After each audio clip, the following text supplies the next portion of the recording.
we come to why is fibroid higher in black women? It has been a matter for me. I said, what has our being black got to do with our suffering fibroids more than the whites? The white people hardly know much about it. It's not so common among them. But for the blacks, it's everywhere. And if you're a gynecologist, you will encounter it over and over again. We say there's a genetic predisposition and also hormonal influence. Research has identified that genetics may play a critical role in the increased prevalence of fibroid among African women. Certain gene polymorphisms linked to fibroid development are more common in black women, leading to higher susceptibility. These genetic variations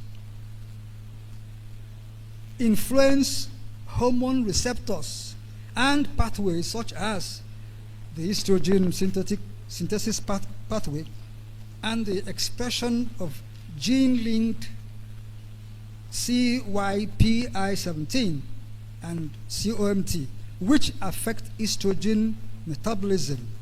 This was proposed by Chuang et al. In 2023. I won't go further. But there are genetic things in the black that predispose them to having fibroids the more. 2, we're also saying that vitamin D deficiency have something to do with fibroid pathogenesis. Vitamin D is a hormone involved in the immune function and inflammation modulation. Is inversely, note it, inversely associated with fibroid development. We mean more vitamin D, less fibroid. Less vitamin D, more fibroids. Just note that. So you know what to do with yourself and how to escape fibroids.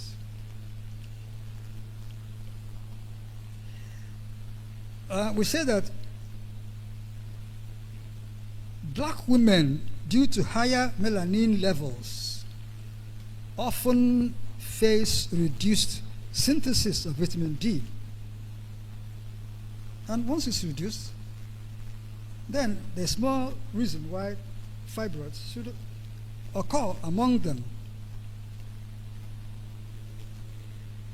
Number 3 is environmental exposure to certain things in the environment, things that disrupt the endocrine system.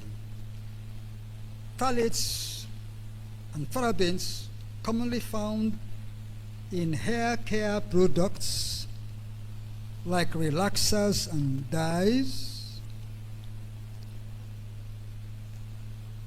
are endocrine disrupting chemicals, which we use the acronym EDCs. These interfere with normal hormonal function.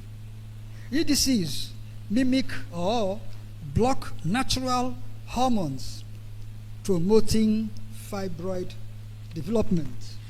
Number 4, what about stress and its impact on hormonal health? We depose that African or black women experience high levels of chronic stress. Indeed, all Africans are people who are stressed.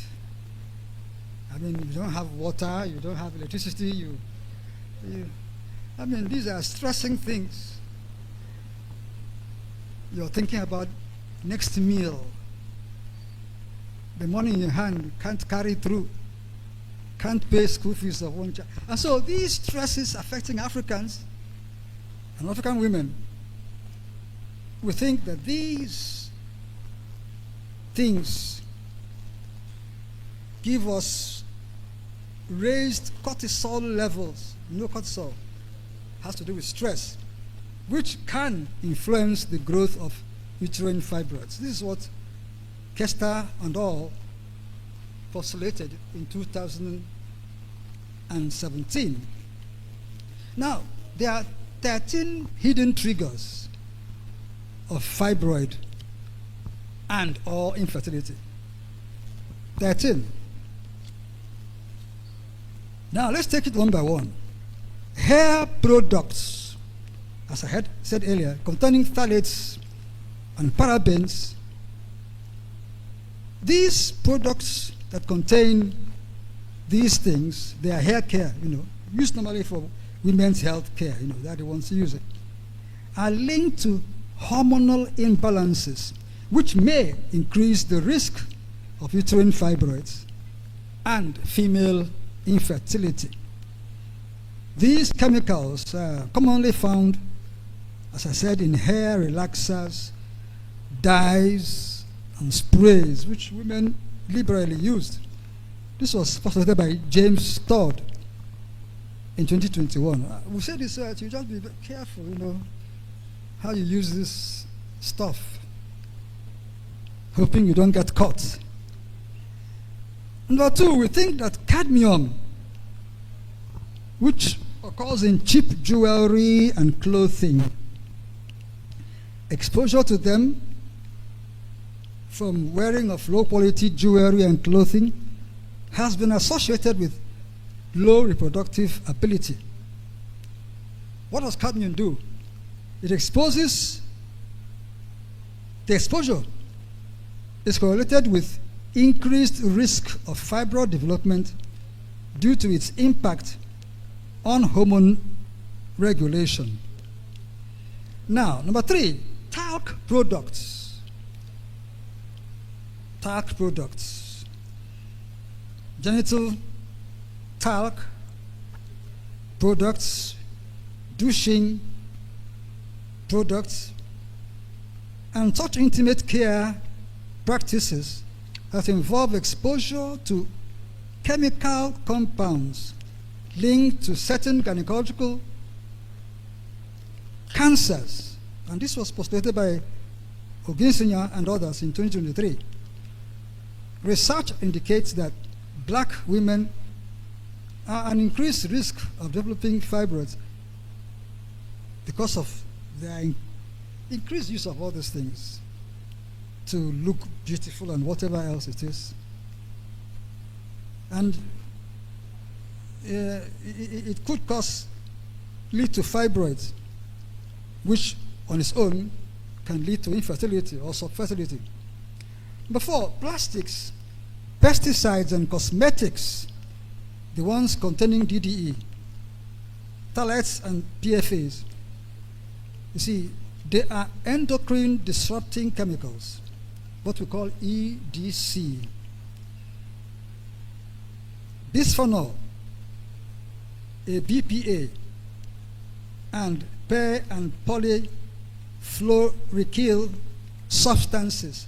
All these things have effect in reducing fertility. And these PFAs are prevalent in plastics, pesticides, and toxic cosmetics. So just be careful. Now, number 5, we also say that physical inactivity and vitamin D deficiency, there's a link. Female infertility is a significant health issue influenced by various factors.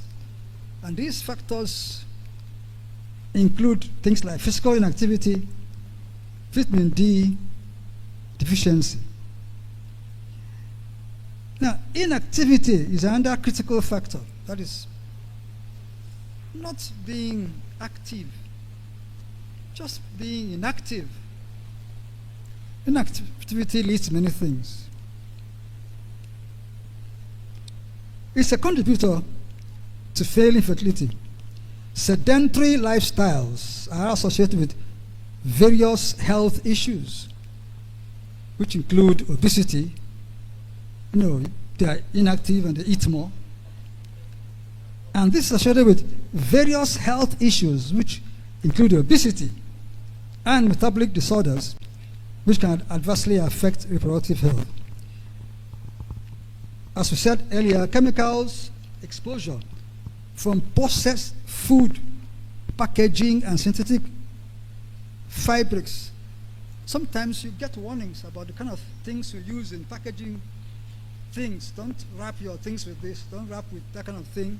And you wonder, what's wrong with wrapping with some polythenes? It could be dangerous because those things may also have stress. Women with uterine fibroids exhibit higher perceived stress scores compared to their counterparts without fibroids. So again, we are associating this stress thing and fibroids, and someone has scored them and found that their stress score is higher, and they have fibroids. Number 9 is a common practice among our people, the eating of nzu. Nzu is a common thing we have here. People like it, particularly pregnant women crave for it. Tastes good. But is it harmless? Nzu chalk, known as calabash chalk, is consumed by some women, that is pregnant women in particular, because of craving situation. However, its consumption has been linked to significant health risks, particularly concerning female infertility. So watch it. Women who want to be fertile, watch how you enjoy nzu. Some studies have shown that nzu chalk contains heavy metals like lead and arsenic, which are toxic to ovarian function and thereby can lead to infertility. Number 10 has to do with alcohol consumption.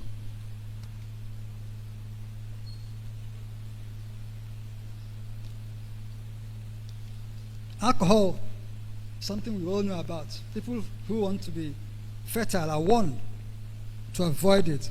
Hair extensions, synthetic braids, maybe you don't know,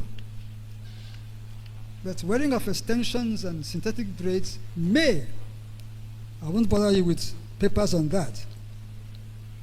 I need to finish up quickly. Continuous exposure to these chemicals, especially during this 5 to 8 hour braiding you do with your braider and installing process, and then the 46 weeks you carry your braids, these pose significant health risks. We've also talked about lifestyle before, so avoid dietary excesses. Avoid also harmful chemicals. We call them phthalates, and we say that vitamin D supplements are good for you. They help overcome fertility. I'll just mention 1 or 2 cases that we've gone through. This woman has had miscarriages. I mean, she had fibroids, and she had tried to conceive. And she kept miscarrying, and I had told her, let's remove these fibroids. I don't see anything else that is causing you these miscarriages. And she agreed. Once we did that, she began to carry her pregnancies. And I think she had 5 on the whole before she finished her obstetric career.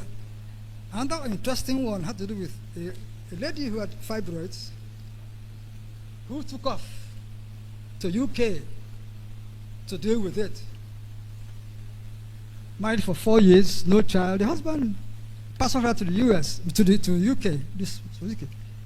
Let them deal with her fibroids. She went there. I tell you, they're not so used to handling it. And they offered her total abdominal hysterectomy for a woman who's had no child since marriage. She ran back to Nigeria and sought out people who would do it for her. They came to me and said, what can I do for them? I said, we'll do the usual thing. We are used to doing fibroid operations. And she came in, we did her operation. 1 year to the operation, she conceived and had her baby. So she didn't need to run to the UK for them to take her womb out. That's a problem we can handle here.